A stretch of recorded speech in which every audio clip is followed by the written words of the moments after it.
Dan itu ekoenzim itu tidak ada expirednya Pak Guru. Nggak ada expired ya? Kalau kita simpen makin lama dia makin Bagus.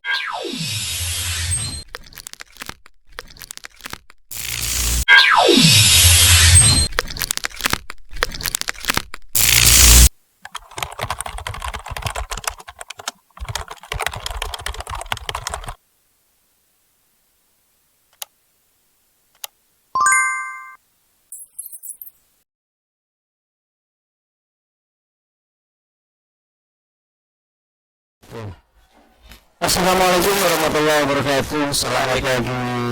Waalaikumsalam warahmatullahi wabarakatuh. Apa kabar ini dengan Mami Mustahil Suprawangi SPP? Alhamdulillah kabar baik Pak Guru. Pak Guru gimana, sehat selalu? Alhamdulillah baik. Pemirsa di rumah hari ini Kami kedatangan tamu yang sangat luar biasa dan spesial dari Balai Guru Perguruan Tinggi. Ya. Nah, sekaligus beliau ini adalah pembuat ekoenzim yang berada di rumah barat, khususnya di rumah. Nah, nanti kami dari sekolah akan bertanya boleh dengan senang hati. pemirsa di rumah kita. Ini kedatangan tamu yang ditunggu-tunggu oleh seluruh siswa kami. Mungkin sedikit biasa kami panggil dengan sebutan apa ini?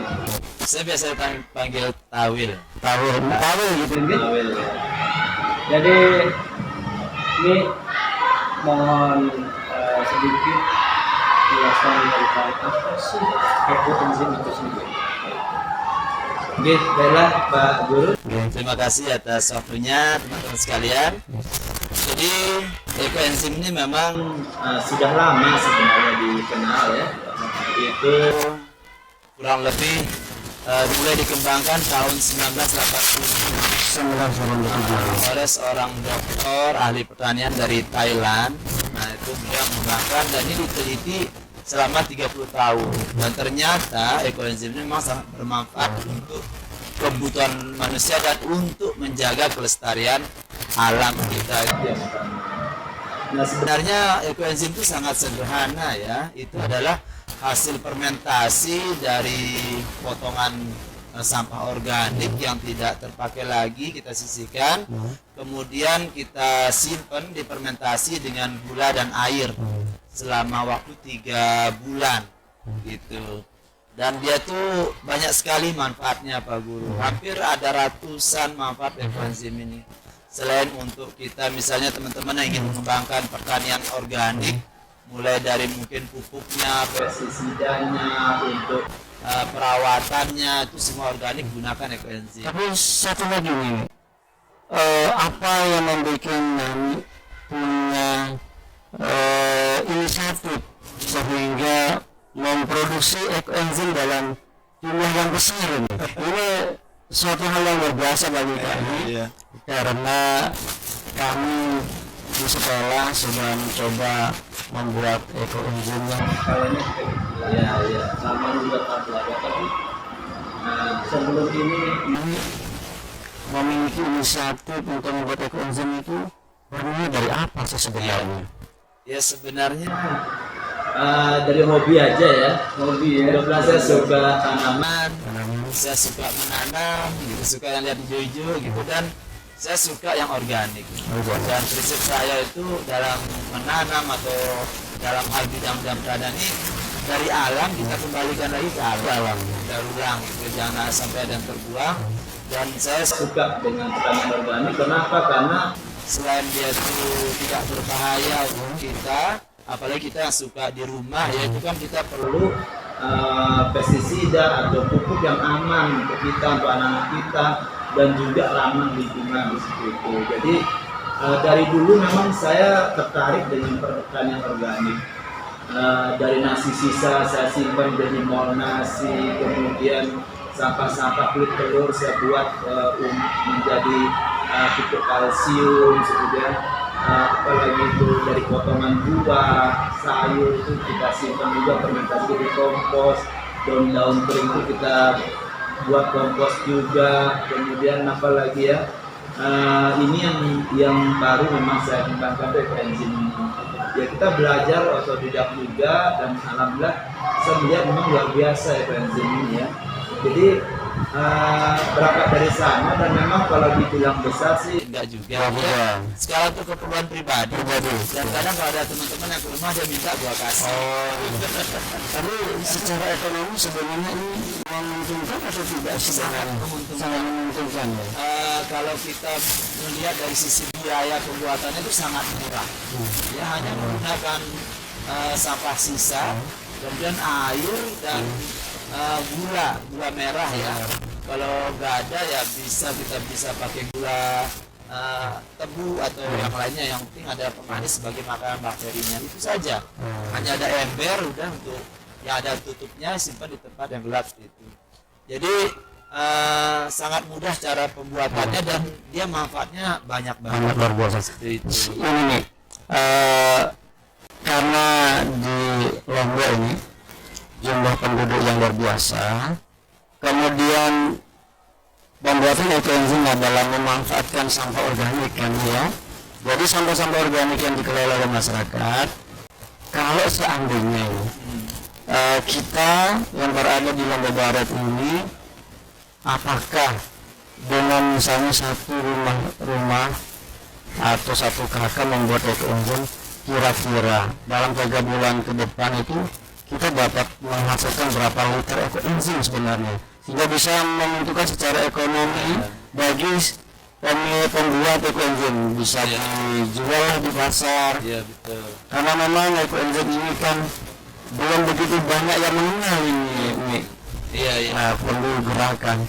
Nah, menurut Mami kira-kira ini Iya. saran buat masyarakat Lombok Barat lah, khususnya dan Lombok umumnya, apa agar ekoenzim ini dapat berkembang di Pulau kita tercinta ini? Iya. Kalau saya memang sayang ya kalau barang-barang sisa ini kita buang begitu saja tanpa mendatangkan manfaat kembali pada kita. Jadi kenapa kita itu tidak mengolah dia kembali menjadi hal yang bermanfaat daripada kita beli ya. Sekarang itu kan banyak permasalahan pupuk, banyak permasalahan kelangkaan pestisida, kemudian dan sebagainya. Saya yakin kalau kita seperti tadi ya melihat nilai ekonomi ekoenzim, mungkin kita akan menjadi petani yang mandiri, tidak tergantung pada suplai pupuk dari pabrik dan sebagainya. Kita akan benar-benar mandiri. Karena luar biasa, satu keluarga tuh mungkin itu kalau kita lihat sampah organiknya kan banyak ya, banyak, dan kalaupun dia sedikit tuh bisa dikumpul-kumpulkan nanti di fermentasi, kalau memang sudah cukup baru dibuat ekoenzim. Itu malah akan sangat menghemat, karena kan tadi saya sampaikan di awal, selain kita untuk tanaman juga untuk keperluan rumah tangga bisa, untuk mencuci baju, mencuci piring, kemudian membersihkan kaca, untuk cuci badan, mandi, cuci muka, sampo ya, kemudian untuk penyakit kulit ya, gorengan gitu bisa juga bisa masalah kulit, kemudian juga mendetoks racun dari tubuh kita, kemudian membersihkan udara, membersihkan air, menghilangkan hama ya, seperti kecoa, semut, lipan atau lalat di rumah itu bisa kita hilangkan dengan ekoenzim ini. Banyak sekali untuk disinfektan, untuk hand sanitizer. Makanya insya Allah ini bahan murah dan kita tidak jauh-jauh untuk mendapatkannya, itu bisa menyelesaikan masalah tadi pupuk, pestisida dan sebagainya. Dan itu ekoenzim itu tidak ada expirednya, bagus. Nggak ada expired ya? Kalau kita simpan makin lama dia makin bagus. Yang penting disimpan di ruang yang gelap dengan suhu ruangan. Oh, jadi ekoenzim sebenarnya itu disimpan di ruang yang gelap. Nah ini tidak boleh kena sama sinar matahari ya. Boleh yang botol itu sama semprotan itu bagus. Iya. Nah ini dia teman-teman. Ini bisa kita gunakan untuk ini ya, menyemprot tanaman atau tanah bisa. Ini disinfektan ya bisa.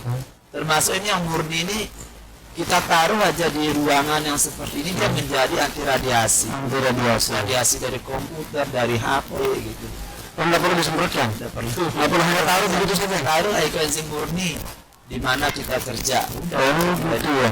Anti radiasi. Tadi ini nih, Dalam botol tertutup ini loh ya. Nah, sempat terlewatkan tadi. Gimana cara menggunakan ekoenzim yang sudah jadi? ya, Nah ini, ya. Jadi ini misalnya 1 liter ya. 1 liter air. Ini 1 liter air biasa ya? Air biasa. Air biasa. Air biasa. Jadi kita tim 1 liternya kita cuma pakai 15 mili. 15 mili itu sekitar 3 tutup botol. 3 tutup botol. Ya dicampurkan. Itu 1 liter, 1 liter air air. kita taruhkan ekoenzim 15 mili. Betul. Artinya 3 tutup botol Ya, cukup. tinggal kita masukkan, dikocok atau diaduk, ya tinggal disemprot atau disiramkan bisa. Oh, ini langsung misalnya kalau untuk bunga disemprotkan begitu saja. Ya, Yang sanitizer juga begitu ya. ya. Untuk segala ya tinggal kita semprotin aja udah. Oh, begitu ya. Jadi dia ini adalah katalisator. Katalisator gitu. Katalisator kalau di tanaman tuh dia membantu memecah molekul partikel atau nutrisi yang ada pada tanah supaya langsung bisa digunakan oleh tanaman. Katalisatornya dia kan dia mempercepat terjadi reaksi kimia tanpa dia tuh menjadi reaktan, tanpa dia terlibat mengubah hasil reaksi. Dia bisa mempercepat reaksi kimia itu sampai 1 juta kali lebih cepat dari tanpa ekoenzim. Dan Menggunakan ekoenzim. gini nih, kalau pembuatan ekoenzim ini kan tidak semua masyarakat memiliki alat yang memadai, kan bisa menggunakan botol bekas. Nah, kalau seandainya seperti botol ini, takarannya bagaimana sih ini? Oke. Nah, takaran airnya berapa kalau menggunakan botol ini? Ya. Kemudian kulit buah atau sayur-sayuran berapa banyak? Larutan gula ini kan yang baik adalah gula merah. Dan ini kalau gula pasir bagus sih, cuman lebih baik pakai gula merah. Gimana ini takarannya? Takarannya saya gunakan rumus yang biasa. 1, 3, 10. 1, 3, 10. Satunya apa? 1 bagian gula, kemudian 3 bagian 3 sampah, bagian sampah, dan 10 bagian air. 10 bagian air. Kalau ada timbangan lebih bagus, kalau nggak ada kita kira-kira. Kira-kira. Nah, Nah, kalau dengan botol ini ruang udaranya kira-kira berapa? ini kan 600 ml. Mililiter gitu. Nah, kalau 1 bagian dari 600 itu berapa? Berarti 3 ya? Sekitar 60 ya. 60. 60 mili gula. 60 gula. Nah, kemudian kalau sepertiganya berarti berapa? Dari 600 itu 200. 200 mili mungkin sekitar seginilah sampahnya Situ sampahnya. ya. Kemudian airnya kita isi Situ kasih ruang udara, Hmm. kasih ruang udara karena nanti ini prosesnya memerlukan gas. Bukan gas. Dan gas, dan untuk 2 minggu pertama itu nanti kita buka ya sehari sekali atau 2 hari sekali untuk membuang gas hasil proses kimianya itu. Nah, kalau setelah itu udah biarin aja. Jadi cara pembuatan sederhana Ya. sekali ini. Tandanya berhasil Pak Guru, dia berwarna coklat seperti ini. Coklat. Ya, coklat tua seperti ini, dan Coklat kalau tua. kita buka aromanya itu harum seperti aroma tape. Ya, tidak ada bubus. Ya, seperti aroma tape. Ya, kalau Padahal ini dari bahan bekas loh. Kalau apa sampah organik yang Ya, sudah terpakai gitu. kalau dia berwarna hitam berarti gagal. Gagal. Harus kita Ya, ulang lagi. yang warna hitamnya di mana? Di permukaan apa di Ya, seluruh? semuanya. Seluruhnya warna hitam. Proses fermentasinya gagal. Gagal. Kalau coklat tua, Ya, berhasil. Berhasil. Aromanya tape. tape. Kalau hitam itu dia nggak ada aromanya. Gak ada rumah, hambar gitu. Hambar. Oh iya. Berarti mudah sebenarnya menyaksikan kalau ini berhasil atau enggak. Betul. Cukup dengan aroma Mm-mm. dan warna tadi. Iya. Dan kalau mau lebih beraroma lagi, aromanya bagus, seger ya, mungkin kita mau pakai pembersih atau pakai untuk kebutuhan sehari-hari di dapur gitu, kita bisa pertama kita gunakan kulit buah yang beragam. Ya, ada kulit buah misalnya apel, kemudian ada kulit mangga, ada nanas. Jangan yang keras ya, yang teksturnya lembek. Tekstur enggak. Ya. Tapi kalau isi nanas bisa juga. Bisa. Nanas bisa. Kalau mau lebih harum tadi, tambahkan kulit jeruk. Kulit jeruk. Aromanya kan seger banget. Segerin. terus tambahkan daun salam, serai. Seru. Nah, itu kan enak banget aromanya. Itu untuk menambahkan aroma itu dan Jeruk tadi salam, salam dan sama serai. serai. Oh, luar biasa. Gitu. Berarti sebenarnya bahan-bahannya sudah ada di lingkungan kita semuanya. Jadi nggak perlu kita beli gitu Iya. sebenarnya. Pak Guru bisa bayangkan berapa uang yang kita hemat dengan menggunakan ekoenzim. Tadi saya hanya menggunakan 30 botol. Ini bisa untuk pemakaian berkali-kali hanya 60 ml. Ini gimana ini? Bisa dipergunakan untuk mencuci piring nggak di rumah itu? Kan gini, kebutuhan rumah tangga juga harus bisa tertanggulangi dengan ekoenzim ini. Betul. Nah, apakah kalau misalnya nih bekas minyak di piring-piring ibu rumah tangga nih paling ini. Betul. Nah ini kan kalau mencuci harus yang lengket ya. Kalau masih licin kan berasa masalah. Iya. Nah, gimana nih? Justru dianya akan melunturkan lemak-lemak minyak yang ada di piring itu. Oh gitu. Jadi kesat banget piringnya. Jadi kita tinggal menggunakan ini kalau untuk cuci piring ya. Secukupnya lah kita. Secukup. Misalnya kita airnya 1 liter. kebanyakan kali ya kalau 1 Oh, 1 liter. Kalau cuci piring kan ya kita perlunya setengah dari ini. Tambahkan ini dah. Kita mau perlunya seberapa? Seberapa? Entah 3 tutup botol, 4 tutup botol silakan. Udah dipakai cuci piring. Ini luar biasa. Berarti piring yang tadi licin itu Iya. dikuncikan kembali gitu ya. Udah lengket ada kali Pak. luar biasa. Kalau cuci baju 1:1. Nah, Oh, gitu. ya. Mungkin ini nih pengalaman selama pembuatan ekoenzim di tempatnya Mami, apakah pernah dari pemerintah daerah melirik program yang Mami buat di rumah dengan pembuatan ekoenzim ini? Ini kan sebenarnya termasuk ekonomi kreatif sebenarnya maksudnya. Iya. Apakah ada dari pemerintah memberikan sedikit ternyata apresiasi lah paling tidak terhadap apa yang Mami lakukan selama ini? Belum pernah sih, cuma Belum pernah. kemarin ada teman dari TVRI meliput. Mereka juga baru tahu juga dan Baru tahu. oh, ternyata sangat mudah dan sangat ekonomis banget. Mereka tertarik gitu. Kalau saya sih yang penting kita bisa untuk kebutuhan kita ya. Itu yang utama. Sangat membantu kalau saya SIM ini. Ya nanti kalau mau dikembangkan dari teman-teman atau siapapun silahkan. Karena ini adalah kalau saya luar biasa lah. Biasa. Karena gini nih, saya pernah membaca sih literatur tentang ekoenzim ini kan, ternyata di negara-negara di dunia ini sedang memerangi terjadinya percepatan pemanasan global gitu kan. Nah, salah satu penyumbang ternyata pemanasan global itu adalah banyaknya sampah organik yang berada di TPA. Sedangkan sampah-sampah organik ini menghasilkan gas yang sangat luar biasa, tidak menguntungkan bagi udara di sekitar, yaitu gas metana yang emisinya juga tinggi mengalahkan karbon dioksida. Nah, karena begitu pentingnya menurut saya ini pembuatan ekoenzim ini dilakukan bersama-sama dengan banyak warga ini, gimana nih? Karena memang saya nggak terlalu mensosialisasikan gitu. hanya untuk keperluan teman-teman yang suka di komunitas yang suka pertanian, kadang main ke rumah kita kasih gitu ya, gitu berbagi jadi oleh-oleh lah. Selama ini belum ada sih namanya kita gaungkan besar-besaran itu. Kalau di tempat lain memang luar biasa. Seperti saya lihat teman di NTT itu, beliau penyuluh pertanian, dia galakkan ini, dia keliling sekolah-sekolah untuk tadi menyampaikan bagian cara membuatnya, kemudian juga mereka aktif kampanye kepada petani dan sebagainya.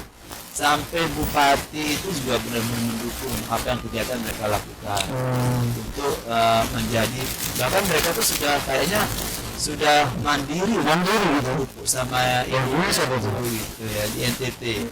Bapak mengharapkan dari pemerintah berupa pupuk-pupuk yang subsidi maupun non subsidi sudah kurang ya, sudah kurang. Ini memang jadi PR kita sedikit kalau kita memang petani kita tuh mau repot dikit lah, insya Allah akan kembali biaya produksi pertanian itu akan sangat murah. Luar biasa berarti. Ini mungkin lewat channel kami ini ada saran, informasi terkait pemanfaatan ekoenzim ini sehingga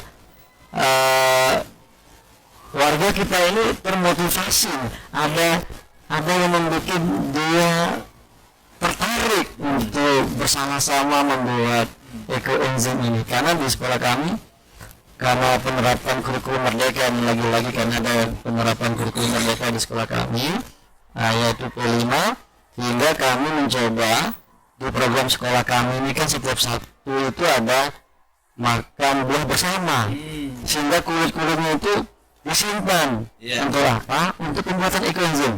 Nah, ini dari kami sudah memulai ini di sekolah kami, dari itu program sudah hampir 1 semester berjalan.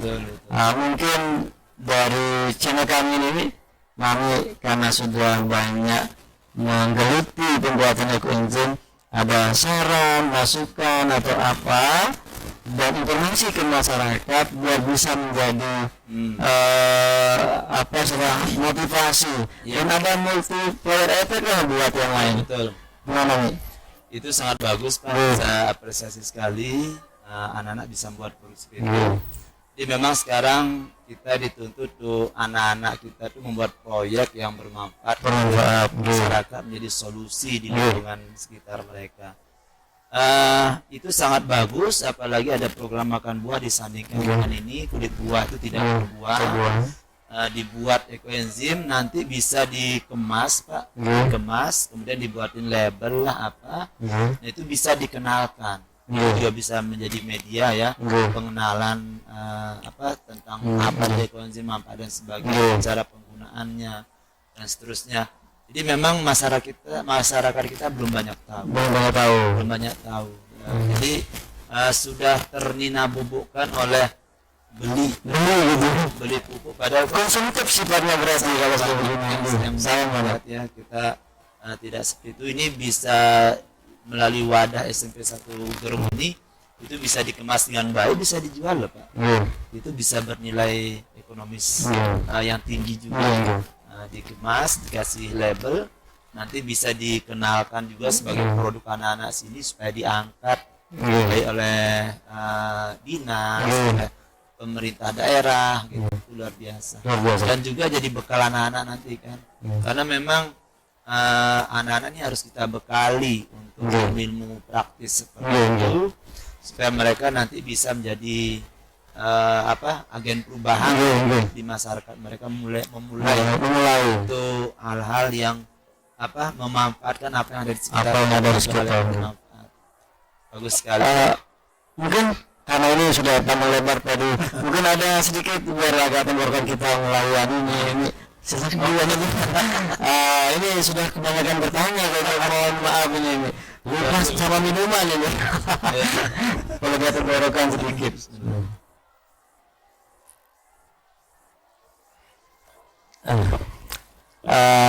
Mungkin satu lagi nih sebelum kami akhiri ini, bagaimana kebermanfaatan bagi Indonesia khususnya Lemba Barel lah dengan pengembangan ekoenzim ini ke depannya gitu aja. Harapan lah. Jadi saya melihat bahwa ekoenzim merupakan sesuatu yang sangat bermanfaat, murah, mudah, dan nilai ekonomisnya akan sangat tinggi gitu. Pembuatannya juga tadi sangat mudah. Jadi kalau bisa kita bisa membuat itu sendiri. Kalau seperti Pak Guru di rumah, apalagi di rumah kalau kita menggunakan pupuk kompos mungkin aromanya mengganggu, tapi ekoenzim ini malah tidak. Itu keuntungannya. keuntungannya. Itu keuntungan. Jadi luar biasa, bisa dikembangkan, dan apalagi nanti pemerintah terutama dinas pertanian yang untuk penyuluhan dan sebagainya, sehingga penggunaan, pemanfaatan dan sosialisasinya menjadi lebih masif lagi untuk menjadi solusi atas semua permasalahan pertanian, rumah tangga yang ada di Lombok dan NTB. Itu saja sih harapannya. Mulai dari diri kita, kita berbagi dengan teman kita. Terima kasih banyak nih atas kehadirannya di sama-sama sekolah kami Ya. di dalam membagi pengetahuan tentang ekoenzim dan pemanfaatannya ini. Betul. Mungkin dalam waktu kami akan mengundang ini Siap. dalam kegiatan yang lain, sehingga silaturahmi kami dengan Mami berjalan terus di dalam proses penyebaran informasi tentang ekoenzim ini sendiri. Gitu Minggi, terima kasih banyak. Sama-sama. Assalamualaikum warahmatullahi wabarakatuh.